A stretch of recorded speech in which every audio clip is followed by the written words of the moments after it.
आमच्या कोलकात्याच्या टूर्समध्ये जेव्हा व्हिक्टोरिया मेमोरियल हे बघायचं ठरलं तेव्हा मी भारीच खुश झाले। कोलकात्यामधलं सगळ्यात फेमस असं व्हिक्टोरिया मेमोरियल ते माझ्या मागे दिसत आहे, तिथे मी आली आहे। आणि व्हिक्टोरिया मेमोरियल हे इकडचं खूप महत्त्वाचं आणि असं फेमस असं म्युझियम आहे। आणि हे म्युझियम व्हिक्टोरिया राणीच्या स्मरणार्थ बनवलेलं आहे, त्याच्या नावावरनं समजते व्हिक्टोरिया मेमोरियलवरनं। आणि इंग्रजांनी 1900 शतकामध्ये हे म्युझियम बांधायचा विचार केला आणि 1920 मध्ये हे म्युझियम बांधून कंप्लीट झालं।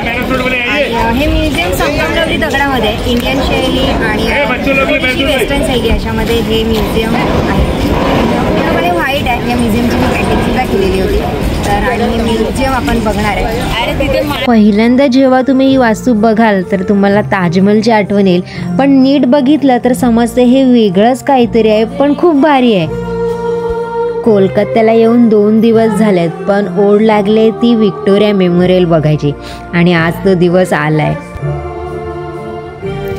आतमध्ये प्रवेश करते तर काय नजर खूपच लांब चाललंय, पण वास्तू काय संपतच नाहीये। बाप रे, एवढी भव्य वास्तू!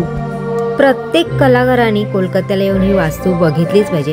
ही हस्तिदंतापासून बनवलेली एवढी बारीक काम केलेली खुर्ची आहे। इथे 25 वेगवेगळ्या प्रकारच्या गॅलरी आहेत, तिथे वेगवेगळ्या प्रकारचे पुस्तकं आहेत, शस्त्र आहेत, पेंटिंग्स आहेत, स्कल्पचर्स आहेत आणि सगळ्या देशातील जगातील सगळ्यात मोठी पेंटिंग इथे आहेत। आणि ह्या ज्या भारतातील क्रांतिकारांच्या पेंटिंग्स आहेत। ही तोफ आहे काशा आणि काम केलेलं ते 1 नंबर आहे, जे मुखवटा कोरलेला आहे आणि नाक जसं एकदम भयानक दाखवलेलं आहे।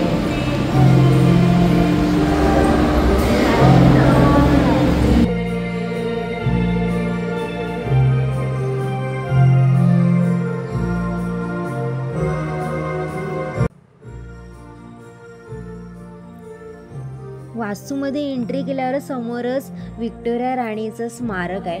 आणि मेन गोष्ट म्हणजे की ही व्हिक्टोरिया राणी भारतात कधीच आली नाही, तरी पण भारतातील खूप साऱ्या महत्त्वाच्या ठिकाणांना किंवा वास्तूंना या राणीचं नाव दिलेलं आहे। इकडचा सगळ्यात महत्त्वाचा मेन हायलाईट आहे ते म्हणजे एंजल ऑफ विक्ट्रीचा ब्रांज धातूमधला फिरणारा असा स्टॅच्यू।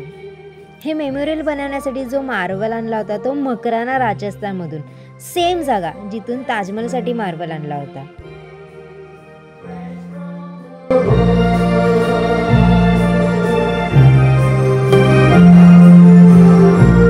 मेमोरियल पॅलेस बघून मी आत्ताच आली।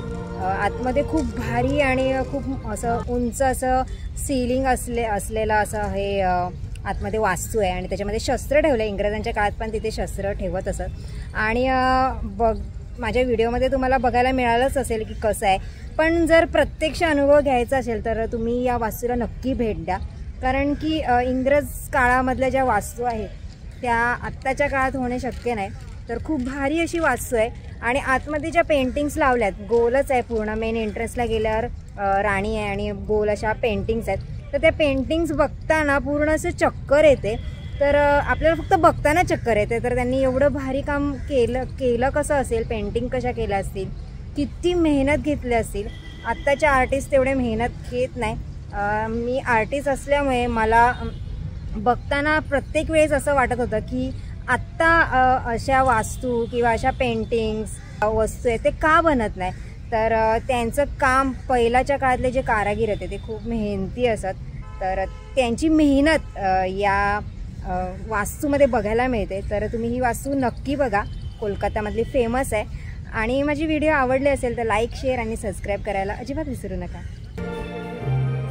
व्हिक्टोरिया मेमोरियल, जिथे इतिहास आणि सौंदर्य हे एकाच कॅनव्हासवरील चित्र।